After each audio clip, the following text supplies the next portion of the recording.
राजकीय महाविद्यालय मलसीसर के बीए तृतीय वर्ष के समस्त विद्यार्थियों का स्वागत है। गुड मॉर्निंग, सुप्रभातम, सलाम वालेकुम। मैं doctor Lakshmi Narayan, assistant professor राजनीति विज्ञान, आज आपसे प्लेटो का जो साम्यवाद का सिद्धांत है उस पर चर्चा करेंगे। पिछला जो हमारा वीडियो था उसमें हमने प्लेटो का संपत्ति का साम्यवाद क्या है, प्लेटो का परिवार का साम्यवाद क्या है, प्लेटो का स्त्रियों से संबंधित साम्यवाद क्या है, इस मुद्दे पे हमने चर्चा की थी। प्लेटो जिस आदर्श राज्य की स्थापना करना चाहता है, एक आइडियल स्टेट की स्थापना करना चाहता है, उस आइडियल स्टेट की नींव के दो पत्थर हैं। एक है शिक्षा, एजुकेशन, और दूसरा है साम्यवाद। तो पिछले वीडियो में हमने इसी साम्यवाद की चर्चा की थी। आज के इस लेक्चर में हम प्लेटो के साम्यवाद का जो सिद्धांत है उसकी आलोचना करेंगे।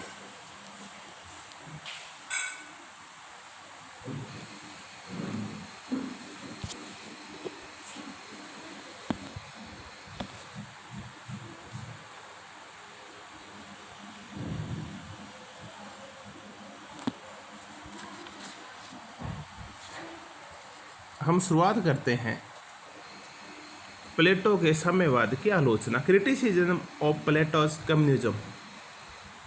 सबसे पहले हम प्लेटो ने जो संपत्ति का साम्यवाद दिया था उसकी थोड़ी चर्चा कर लेते हैं। प्लेटो ने कहा था कि संपत्ति साझा होगी।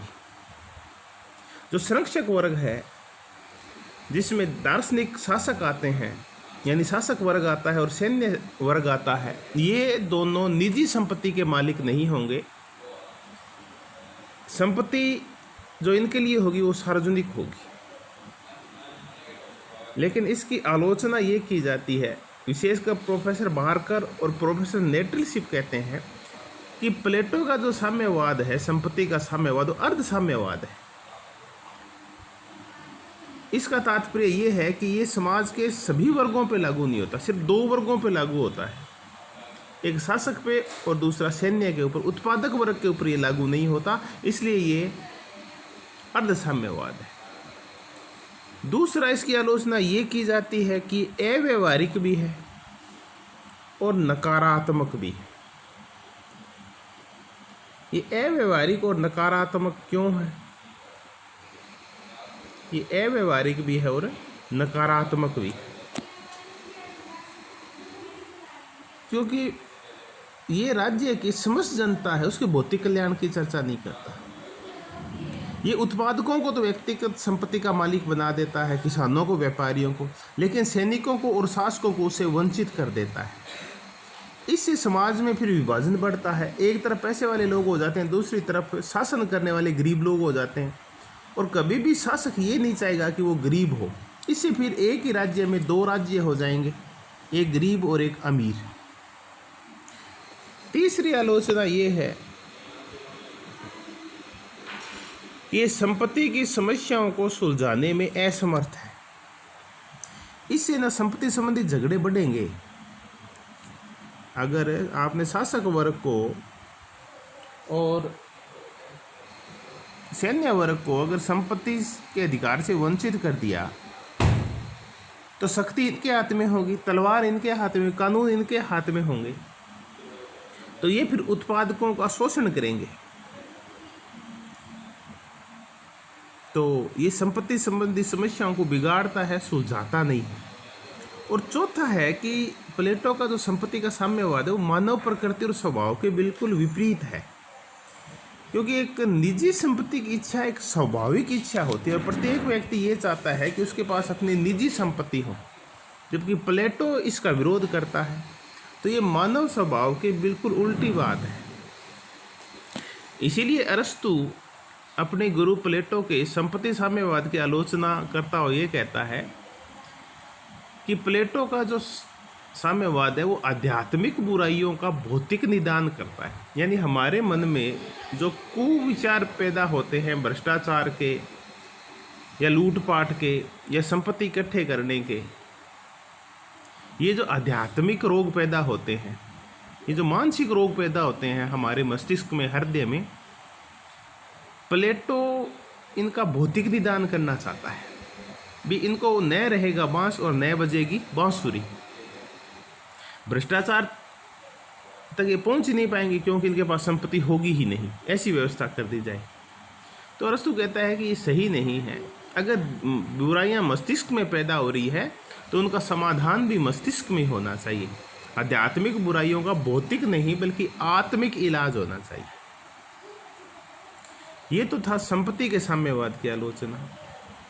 अब जो सबसे ज़्यादा आलोचना का शिकार हुआ वो हुआ प्लेटो का परिवार और स्त्रियों का साम्यवाद।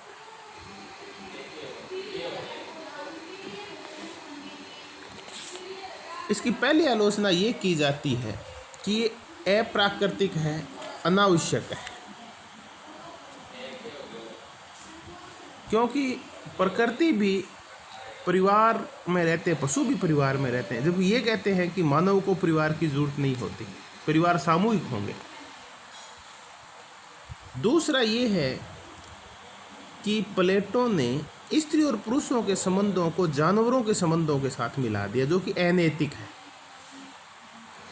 प्लेटो का जो परिवार और स्त्रियों का साम्यवाद है उसमें स्त्री और पुरुष के संबंध स्थायी नहीं है, वो केवल संतान पैदा करने के लिए और शारीरिक संबंधों को बनाने के लिए मिलते हैं, उसके बाद फिर अलग हो जाते हैं, यानी इनमें विवाह नहीं होते।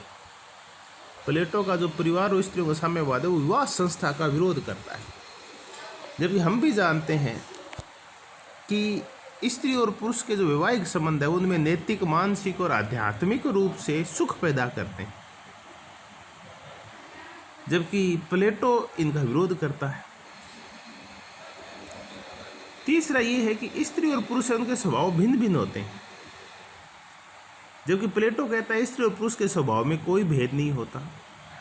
जैसे पशुओं में कोई लिंग भेद नहीं होता, जब शिकार की बारी आती है तो कुत्ता भी शिकार करता है और कुतिया भी शिकार करती है, वैसे ही जब झगड़ने की बारी आएगी, वैसे ही जब शासन करने की बारी आएगी तो स्त्री और पुरुष के स्वभाव में कोई अंतर नहीं होगा, यानी दोनों समान होंगे। प्लेटो का ऐसा मानना है। स्त्रियाँ सेना संचालन भी करेगी और स्त्रियाँ शासन का संचालन भी करेगी। लेकिन कुछ विचारक ये कहते हैं कि स्त्रियों का जो मनोवैज्ञानिक स्वभाव होता है कोमल और संवेदनशील और दयालु होता है, तो ये युद्ध के मैदान में कामयाब नहीं हो सकती। पुरुष होते हैं वो थोड़े उत्साही, उद्यमी और होते हैं, इसलिए वो शासन संचालन में ज़्यादा स्वाभाविक रहते हैं, सैन्य संचालन में ज़्यादा स्वाभाविक रहते हैं, जबकि प्लेटो इन सब की उपेक्षा करके दोनों को समान मान लेता है। चौथी आलोचना ये की जाती है कि ये जो प्लेटो ने अपना न्याय सिद्धांत दिया है, इसके भी इसका जो साम्यवाद का सिद्धांत है ये विपरीत है। क्यों? क्योंकि प्लेटो कहता है न्याय का तात्पर्य है कि आपकी जो आत्मा है उसके अनुसार कार्य करना, यानी आपका जो स्वभाव है, आपकी जो हॉबी है, आपकी जो जिस कार्य में रुचि है उसी कार्य को करना। इसी से आप श्रेष्ठ हो सकते हैं, निपुण हो सकते हैं। जो आपकी इच्छा है वही अगर आप कार्य करें तो कुछ विद्वान कहते हैं कि स्त्रियों का जो रुचि का कार्य होता है वो बच्चों का लालन पालन होता है, इसलिए स्त्रियों को सार्वजनिक पदों की बजाय गृह कार्य और गृह कार्यों की मालकिन बना दिया जाए। कुछ विचारकों का ये कहना है प्लेटो के विरोध में। एक और आलोचना ये की जाती है कि प्लेटो ने जो यौन संबंध थे वो सार्वजनिक विषय बना दिया उनको, यानी स्त्री और पुरुष जो यौन संबंध स्थापित करेंगे वो राज्य की इच्छा से करेंगे, राज्य की अनुमति से करेंगे, जबकि यौन संबंध होते हैं व्यक्तिगत, गुप्त और मौन विषय होता है। एक और आलोचना ये की जाती है कि जो प्लेटो का स्त्रियों और परिवार का जो साम्यवाद है इससे समाज में नैतिक गुणों का ह्रास होता है, नैतिक गुण है वो खत्म होते हैं। क्योंकि प्लेटो कहता है कि जो बच्चे होंगे वो उन बच्चों का सार्वजनिक पालन पोषण किया जाएगा, वो हॉस्टल में ही रहेंगे, वहीं उनके खाने पानी की व्यवस्था होगी, उनके माँ बाप नहीं होंगे, सारे ही जो सैन्य वर्ग के और शासक वर्ग के लोग होंगे, स्त्रियाँ और पुरुष, वो ही उनके सामूहिक माँ बाप होंगे। तो हम भी जानते हैं कि जब ऐसे बच्चों को, शिशु गृहों को, जो बच्चों को एक साथ पाला जाता है, तो वहाँ प्रेम, सहयोग, सहानुभूति, त्याग, बलिदान, आज्ञा पालन जैसे गुणों का विकास नहीं होता, क्यों ये तो एक परिवार में रह के ही होता है, जबकि परिवार का तो प्लेटो विरोध करता है। तो ऐसी कुछ आलोचनाएं हैं जो प्लेटो के साम्यवाद की जाती है। अरस्तु ने फिर सही कहा है कि अगर बीमारियां नैतिक और मानसिक हों तो औषधियां भी नैतिक और मानसिक होनी चाहिए। तो प्लेटो का जो साम्यवाद है वो काफ़ी आलोचना का शिकार हुआ, लेकिन निष्कर्षतः हम कह सकते हैं कि जो आदर्श एक राज्य बनाने का सौपन था उसके लिए आवश्यक था। हालांकि इसमें कुछ थोड़ी अव्यवहारिकता है जिसे प्लेटो ने बाद में दूर कर दिया था, फिर भी तत्कालिक समय के हिसाब से बहुत एडवांस और अच्छी व्यवस्था थी, विशेष करके जो संपत्ति संबंधी साम्यवाद है। आगामी वीडियो में हम प्लेटो का जो साम्यवाद है उसकी जो आधुनिक साम्यवाद है उसके साथ तुलना करेंगे। अगर आपको ये वीडियो पसंद आया हो तो आप अपने जो भी कॉलेज के साथी हैं उनके साथ इस वीडियो को शेयर ज़रूर करें। आप अपना जो कॉलेज का मलसी सर का यूट्यूब चैनल है उसको सब्सक्राइब करें। आपको जो वीडियो पसंद आए उसको लाइक करें और अपने कॉलेज के साथियों के साथ इसको शेयर करें। अगले वीडियो में हम साम्यवाद से संबंधित कुछ और चर्चाएं करेंगे। सबके लिए बाय।